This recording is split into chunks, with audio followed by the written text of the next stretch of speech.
दोस्तों, इतिहास अक्सर किताबों में मोटे मोटे अध्यायों में दर्ज होता है, लेकिन असल जिंदगी में कई बार इतिहास पन्नों की तरह नहीं, बल्कि बिजली की तरह गिरता है। अचानक, बेरहम और सब कुछ बदल देने वाला। चाबहार पोर्ट की कहानी भी कुछ ऐसी ही है। एक ऐसा प्रोजेक्ट जिसे भारत ने सिर्फ एक बंदरगाह की तरह नहीं, बल्कि अपने भविष्य की चाबी की तरह देखा था।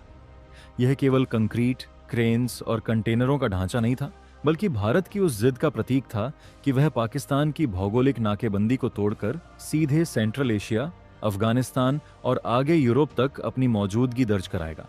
करीब 10 साल की कूटनीतिक मेहनत, ईरान के साथ जटिल बातचीत, अमेरिका की आपत्तियों को बैलेंस करने की रणनीति और लगभग 1000 करोड़ रुपए का निवेश, ये सब मिलकर चाबहार को भारत का गोल्डन गेटवे बना रहे थे।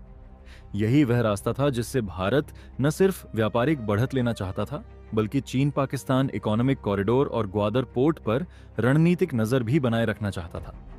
लेकिन फिर आया वो पल जो किसी युद्ध घोषणा या मिसाइल हमले की तरह नहीं, बल्कि एक साइन किए गए कागज की तरह खामोशी से सब कुछ उलट पुलट कर गया। डोनाल्ड ट्रंप की मैक्सिमम प्रेशरशिप पॉलिसी, ईरान पर नए सिरे से लगाए गए कड़े अमेरिकी प्रतिबंध और उसी के साथ चाबहार पर मंडराता अनिश्चितता का साया। अमेरिका ने यह साफ कर दिया कि ईरान के साथ किसी भी बड़े आर्थिक या इंफ्रास्ट्रक्चर प्रोजेक्ट की कीमत चुकानी पड़ेगी, चाहे वह भारत जैसा रणनीतिक साझेदार ही क्यों न हो। शुरुआत में लगा कि चाबहार को कुछ हद तक छूट मिल जाएगी, क्योंकि अफगानिस्तान के पुनर्निर्माण और क्षेत्रीय स्थिरता के नाम पर अमेरिका खुद भी कभी कभी इसे उपयोगी मानता रहा था।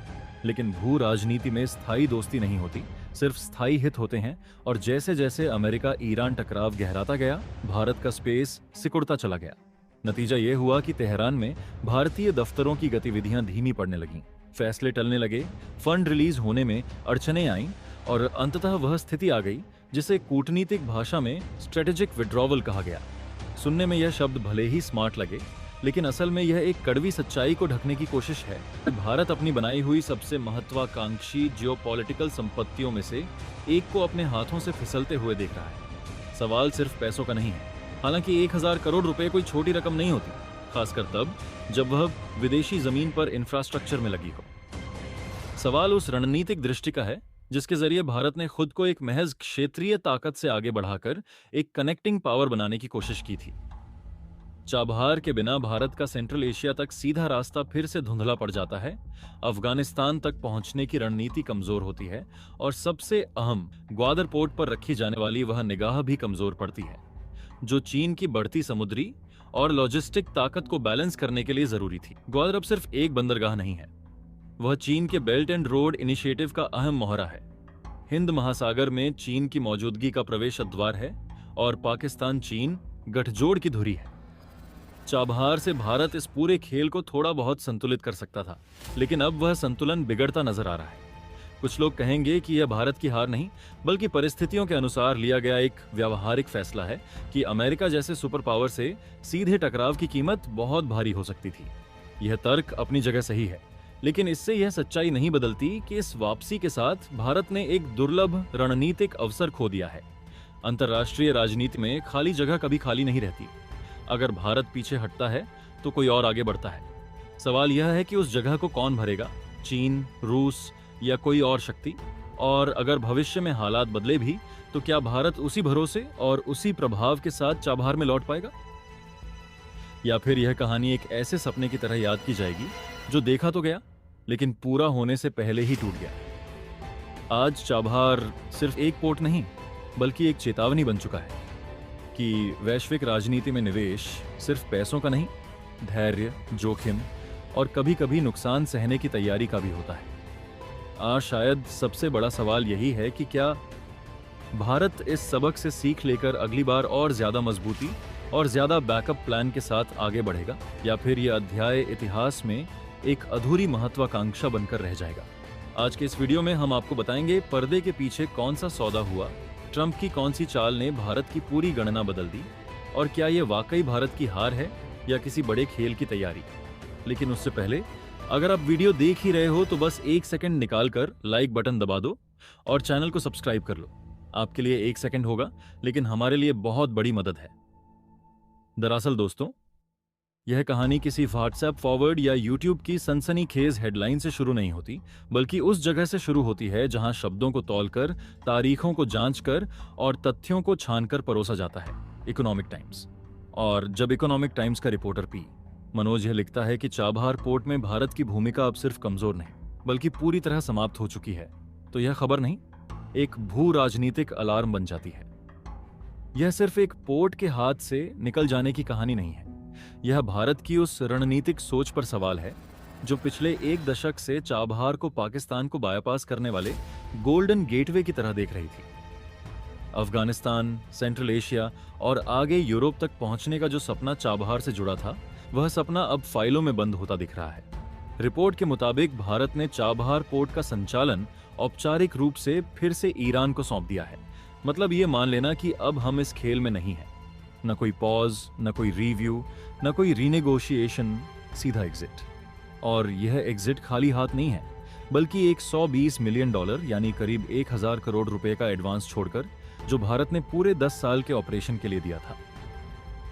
यह रकम सिर्फ पैसे का नुकसान नहीं है, यह उस रणनीतिक निवेश का प्रतीक है जिसे भारत ने बड़े आत्मविश्वास के साथ किया था। यह सोचकर कि अमेरिका भी चाबहार को अफगानिस्तान की लाइफलाइन मानता है और इसीलिए इसे छूट मिलती रहेगी, लेकिन अंतर्राष्ट्रीय राजनीति में मानता है और मानता रहेगा।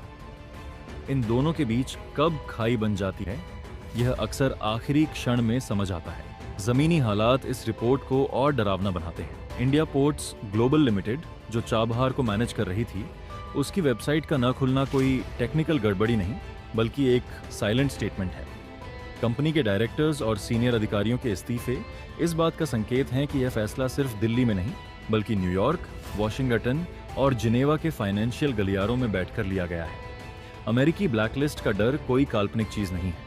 एक बार नाम आ गया तो न सिर्फ इंटरनेशनल बैंकिंग खत्म, बल्कि निजी संपत्तियां, करियर और वैश्विक पहचान, सब कुछ दांव पर लग जाता है। यही वजह है कि ये इस्तीफे नैतिकता से ज्यादा मजबूरी की कहानी कहते हैं।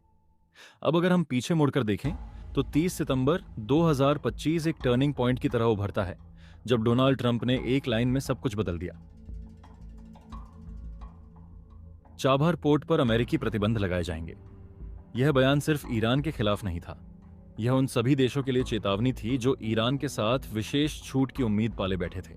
भारत में तब चिंता बढ़ी, लेकिन जब खबर आई कि अमेरिका ने भारत को 6 महीने का एक्सटेंशन दे दिया है, तो लगा कि शायद यह वही पुराना खेल है, हर 6 महीने में राहत, हर 6 महीने में बातचीत। लेकिन अब यह साफ होता जा रहा है कि वह 6 महीने रुकने के लिए नहीं थे, बल्कि निकलने के लिए थे। डिप्लोमेसी की भाषा में जिसे ऑर्डरली विंड डाउन कहा जाता है, वही हुआ। बिना शोर, बिना प्रेस कॉन्फ्रेंस, बिना संसद में हंगामे के। और फिर 12 जनवरी 2026 आया, जब ट्रंप ने अगला बम फोड़ा। जो भी देश ईरान से व्यापार करेगा, उस पर 25% अतिरिक्त टैरिफ लगेगा। यह बयान दिखने में ग्लोबल था, लेकिन उसका टारगेटेड मैसेज साफ था। भारत जैसी उभरती अर्थव्यवस्था के लिए 25% टैरिफ का मतलब सिर्फ आंकड़ों का खेल नहीं, बल्कि एक्सपोर्ट, करेंसी, रोजगार और निवेश पर सीधी चोट। यानी एक तरफ चाबहार को पकड़ो और दूसरी तरफ अपनी पूरी अर्थव्यवस्था को जोखिम में डालो। यह कोई वास्तविक विकल्प नहीं था। यहां यह कहना जरूरी है कि अभी तक भारत सरकार या विदेश मंत्रालय की तरफ से कोई आधिकारिक पुष्टि नहीं आई है। संभव है कि आने वाली वीकली ब्रीफिंग में एमआईए इसे मीडिया स्पेकुलेशन कहकर खारिज कर दे, या यह बताए कि भारत की भूमिका पूरी तरह खत्म नहीं हुई है। लेकिन अंतर्राष्ट्रीय राजनीति में कई बार सच्चाई पहले सिस्टम्स के अंदर शिफ्ट होती है और बाद में बयान बनती है। और जब कोई अखबार इतनी बारीकी से तारीखें, रकम और अंदरूनी फैसले लिखता है, तो यह मान लेना भोलेपन के करीब होगा कि सब कुछ हवा में है। असली सवाल यह नहीं है कि चाबहार गया या नहीं, असली सवाल यह है कि भारत के पास विकल्प क्या थे और उसने क्या चुना। क्या यह एक मजबूरी भरा रिट्रीट है, या एक ठंडी लेकिन गणनात्मक रणनीति जिसमें भारत ने तय किया कि एक पोर्ट से ज्यादा जरूरी उसकी ग्लोबल इकोनॉमिक स्टेबिलिटी है? क्या यह संकेत है कि भारत अब अमेरिका के साथ अपने संबंधों को उस स्तर तक ले जा रहा है जहां ईरान जैसे पुराने रणनीतिक पार्टनर भी सेकेंडरी हो जाते हैं? या फिर यह एक अस्थायी झटका है जिसके बाद कोई नया मल्टीलैटरल फॉर्मूला सामने आएगा? चाबहार सिर्फ ईरान का पोर्ट नहीं था, यह भारत के स्ट्रेटेजिक ऑटोनॉमी के दावे की परीक्षा भी था। और अगर यह रिपोर्ट सही साबित होती है तो यह परीक्षा अधूरी नहीं बल्कि फेल होती दिखती है, क्योंकि जब दबाव आया तो भारत ने टकराने के बजाय पीछे हटना चुना। कुछ लोग इसे व्यावहारिकता कहेंगे, कुछ इसे यथार्थवाद और कुछ इसे रणनीतिक हार। लेकिन एक बात तय है, यह फैसला आने वाले वर्षों में भारत की विदेश नीति के केस स्टडी की तरह पढ़ाया जाएगा। यह पूछा जाएगा कि क्या भारत सच में एक स्वतंत्र ध्रुव बन सकता है या फिर वह अब भी वैश्विक महाशक्तियों की शर्तों पर चलने को मजबूर है। और शायद सबसे बड़ा सवाल यह होगा कि अगर चाबहार जैसा प्रोजेक्ट, जिसमें इतना पैसा, समय और राजनीतिक पूंजी लगी थी, इस तरह चुपचाप खत्म हो सकता है, तो भविष्य के किसी बड़े रणनीतिक वादे पर दुनिया भारत को कितनी गंभीरता से लेगी। क्योंकि अंतर्राष्ट्रीय मंच पर यादें लंबी होती हैं और संदेश दूर तक जाते हैं। चाबहार की कहानी यहीं खत्म नहीं होती, बल्कि यहीं से और ज्यादा जटिल और ज्यादा वैश्विक हो जाती है। क्योंकि जैसे ही हम रूस को इस फ्रेम में रखते हैं, पूरा जियोपॉलिटिकल चेसबोर्ड बदल जाता है। रूस की सबसे बड़ी ऐतिहासिक कमजोरी यही रही है कि उसके ज्यादातर पोर्ट्स, चाहे वो बाल्टिक हों या आर्कटिक, साल के बड़े हिस्से में बर्फ से जमे रहते हैं। और यही वजह है कि रूस सदियों से वार्म वाटर पोर्ट के सपने देखता रहा है। सोवियत दौर से लेकर आज पुतिन के रूस तक यह सपना कभी मरा नहीं। अब इसी सपने को पूरा करने का सबसे व्यावहारिक रास्ता था INSTC, यानी international north south transport corridor, जो रूस को ईरान, ईरान को चाबहार और चाबहार को सीधे हिंद महासागर से जोड़ता था। भारत इस पूरे कॉरिडोर का एंकर था, फाइनेंसर भी, मैनेजर भी और स्ट्रेटेजिक गारंटर भी। लेकिन जैसे ही भारत ने चाबहार में ऑपरेशनल बैकसीट ली, रूस के दिमाग में भी एक सवाल उठना तय था, क्या भारत अमेरिकी दबाव में भविष्य में और पीछे हटेगा? यही वह बिंदु है जहां भारत को सिर्फ ईरान नहीं, बल्कि मॉस्को को भी एक साइलेंट सिग्नल देना पड़ा कि हम पीछे हटे नहीं हैं, हमने बस चाल बदली। यही वजह है कि भारत ने पैसा रोका नहीं, प्रोजेक्ट को छोड़ा नहीं, बल्कि उसे लो प्रोफाइल मोड में डाल दिया। बाहर से देखने पर यह रिट्रीट लगता है, लेकिन अंदर से यह एक डिलेड एम्बुश जैसी रणनीति है।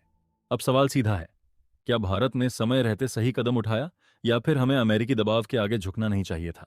आपकी राय इस पूरे जियोपॉलिटिकल गेम को समझने में बहुत मायने रखती है। कमेंट बॉक्स में जरूर लिखिएगा।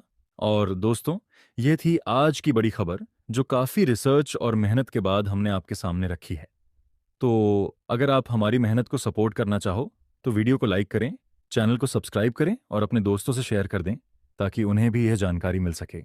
जय श्री राम।